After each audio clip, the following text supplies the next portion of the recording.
Regis, you can stop. Come on.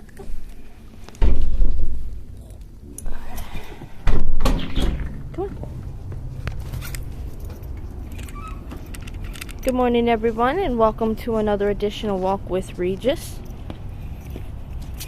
Today is October 21st, and he spots a plane.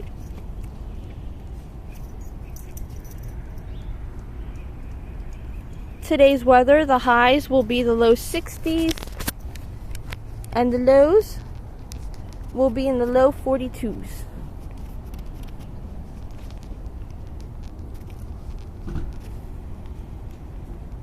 There's a 3% chance of precipitation.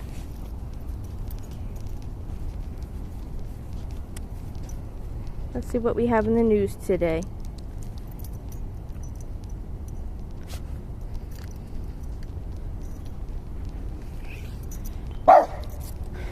Oh, startled the cat.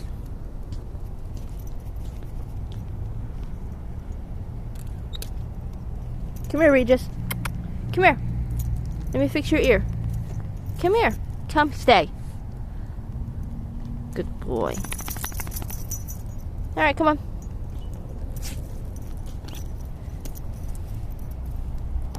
I just realized I grabbed the wrong leash. Okay. We'll have to just deal with that today. It's been just slowly a parade of one wrong after another. Oh, I see what he's looking at. It's not a plane, it's a smoke trail.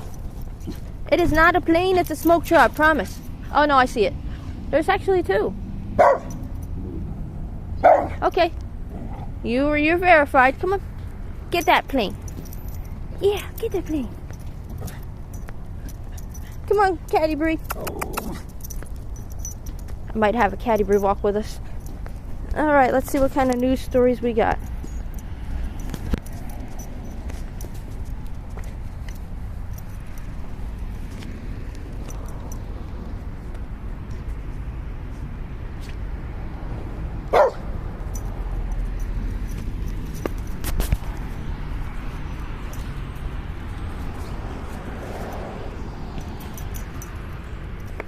Let's see.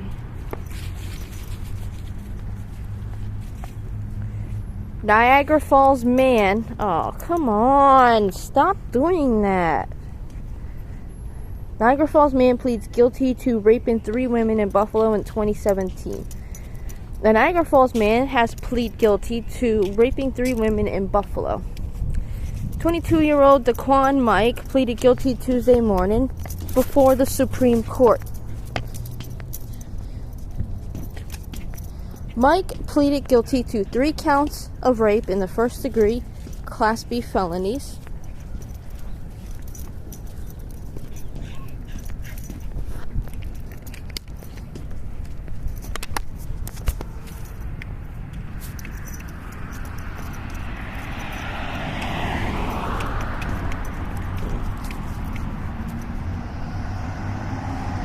Rape incidents date back to 2017, with the first happening February 6, 2017, the second on February 21st, and the third on July 3rd, 2017. Mike did not know the 3 victims, and these are believed to be random attacks. The first victim was raped at gunpoint, and the second at knife point. The 3 victims reported the incident to police and underwent rape kits at ECMC. Okay, that was our first news story of the day. I know, right? Look at that plane.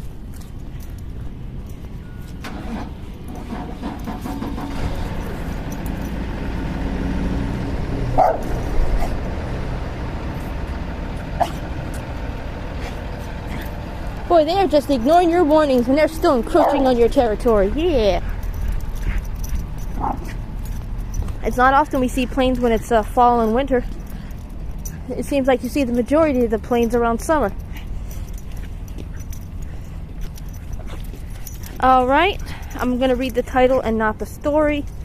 See black Canadian lynx on video. Rare big cat filmed for the first time. So you guys can go out there and Google it. There's a video of a black lynx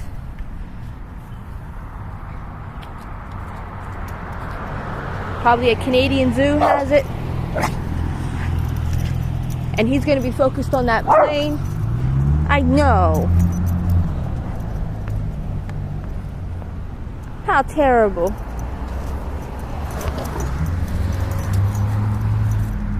And there's my cat following us.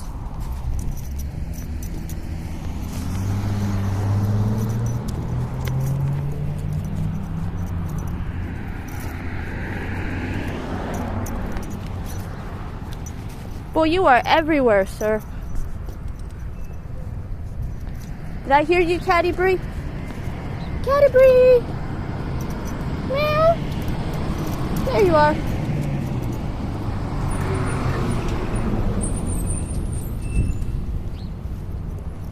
Alright. Here's another one. I don't know if I'm going to go ahead and read this article. This article is titled, "Why Do People Forget How to Drive in the Snow in Buffalo?" Snow, sleet, freezing hail, grapple, weather in western New York has been an adventure recently. There's a gorgeous video of the lake effect season on Lake Erie with this beautiful, with this view with these beautiful gray storm clouds moving in. If only you could see it.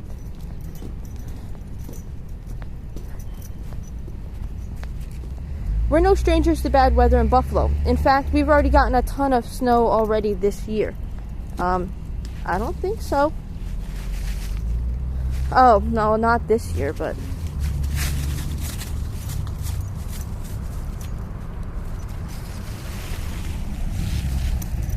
Come on. So how is it that the second winter-esque weather returns to the area so many Buffalo drivers forget how to drive in it? It is so infuriating.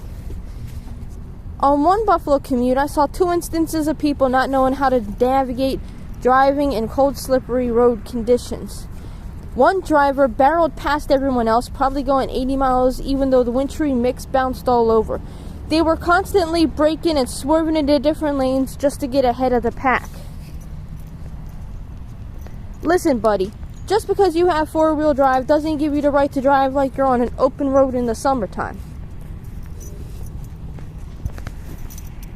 That was literally that description, not mine. And if you look, my beautiful cat is following. Oh, and look at that. Even though I didn't do anything. Oh, never mind. It's there. Okay. Yeah, I agree. Even in the worst of weather, people in Buffalo drive like they're on a drag strip, racing around.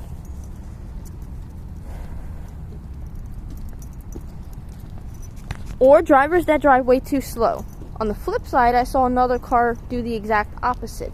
This vehicle crawled on a 55-mile-per-hour road, causing the other drivers around them to slam on their brakes and to avoid crashing into their bumper. So if you think you're a safe driver because you're overly cautious, but not putting everyone else at risk, you're wrong. Do people really forget how to drive in winter weather? I don't actually believe that people forget how to operate moving vehicles safely when the first snow arrives. Truthfully, I think both of these types of drivers, the ones that go too fast and the ones that go too slow, never knew how to drive safely in the winter to begin with.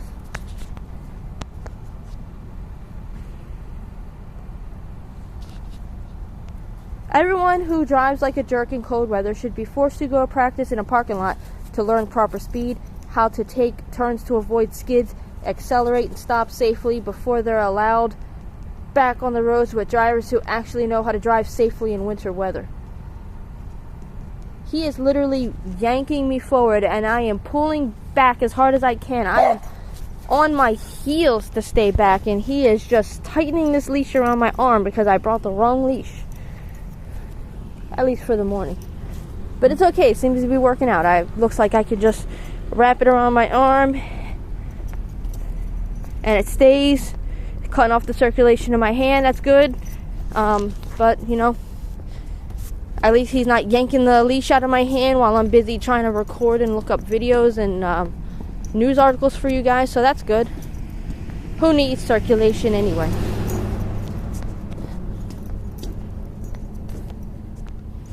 Alright, so let's see what other news article I can get up to. Here's my baby girl.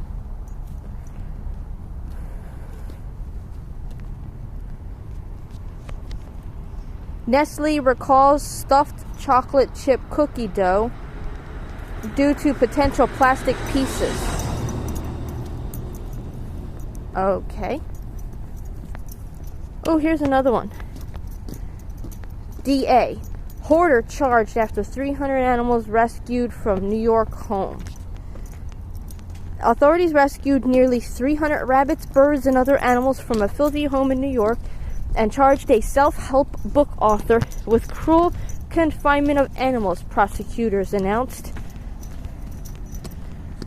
Operation Open Cage started October 1st when investigators were contacted by animal control officers who reported a hoarding situation in the hamlet of Miller Place on Long Island, the Suffolk County District Attorney's Office said. Officers wearing hazardous material suits found a total of 118 rabbits, 150 birds, 15 cats, 7 tortoises, 3 snakes, and several mice living among filth, many surrounded by their own feces and urine and covered with cockroaches. The owner of the home was charged with multiple counts of cruel confinement of animals. She's a social worker and the author of a self-published book titled Journey into Awareness, Reclaiming Your Life. Let's take a look at that. Whatever it takes to get to work. Bike or skateboard. No judgment, just admiration. Just because you hear another doggo don't mean you need to barko. And there they go. You go. You show them nothing can't hold you back. I like it. Gonna hype you up. Yeah, even though you don't know me, you don't know I'm hyping you up. Hype you up. Alright. Here's another one. 4 people, including 2 children, were taken to the hospital after a crash involving a school bus on Swan Street. Buffalo police did not have an update on the condition of the 4 people that were taken to a hospital after, let me see, a vehicle crashed into a school bus on Swan Street. This happened on Wednesday. So no update, but it happened. Don't know if anybody is okay, safe, or what. Catty Bree! There's my girl.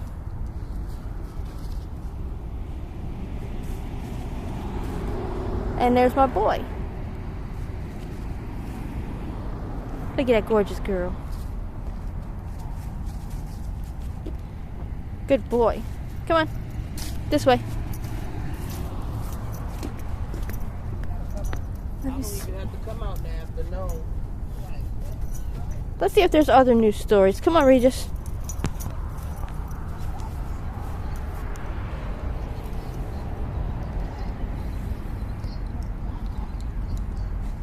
No, the cabs don't supposed to be.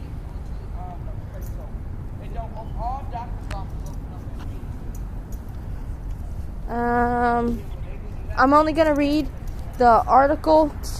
I'm only gonna read the title, but not the article, because I kind of know what it's about. I already read it, but I figured I'd bring it to your guys' attentions. The title is 5 are charged after viral video shows daycare workers scaring kids with creepy mask. This was 19 hours ago. Now, from what I read in the video, they were going around with what looked like a knockoff of the Ghostface killer from Scream mask, and, you know, just going into the rooms and boo and, you know, Halloween fun. I don't think from what I read, the way that they worded the article, from everything in my experience, I don't see anything malicious with what they did. They were trying to have some Halloween fun with some kids. And unfortunately, this new generation that's cropped up,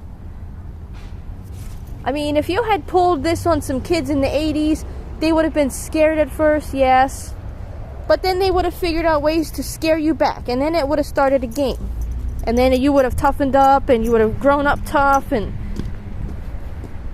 nowadays, these kids, they got scared. And instead of thinking of ways to scare back and, you know, continue the fun, nope, they instead, I don't know. So,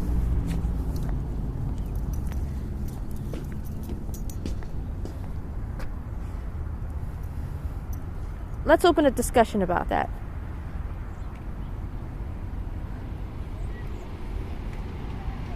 Hi, Caddy Bree. There's my girl. Alright, here's the discussion. Comment below. Is it, because in the article they were charged with child abuse. Is it considered child abuse for adults that work at a daycare to have some Halloween fun with a Halloween mask and scare the kids? Is that child abuse, or is it just wrong? Or is it right? So the question is, should they be charged with child abuse over just trying to have a little Halloween fun? Alright, let me know in the comment section below. I mean, if the kids are too young to understand, then I at least don't think they need to be charged with child abuse. That's where I stand. Maybe they should just be fired or something, but not charged with child abuse.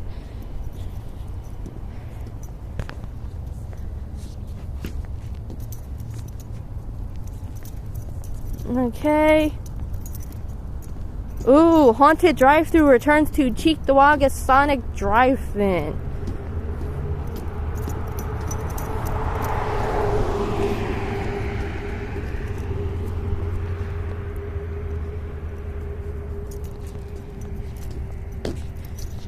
According to the Associated Press, slavery is on the ballot for voters in 5 U.S. states.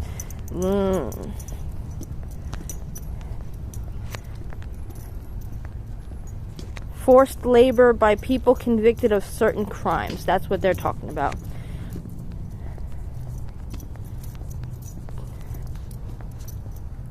The idea that you could ever finish a sentence that starts with slavery's okay when has to rip out your heart and soul, and I think it makes this fight that ignores political lines and brings us together because it feels so clear. So they're talking about like people from prison and making them work outside of prison, I guess to help pay off their debt and etc. You guys should Google and do your research about it.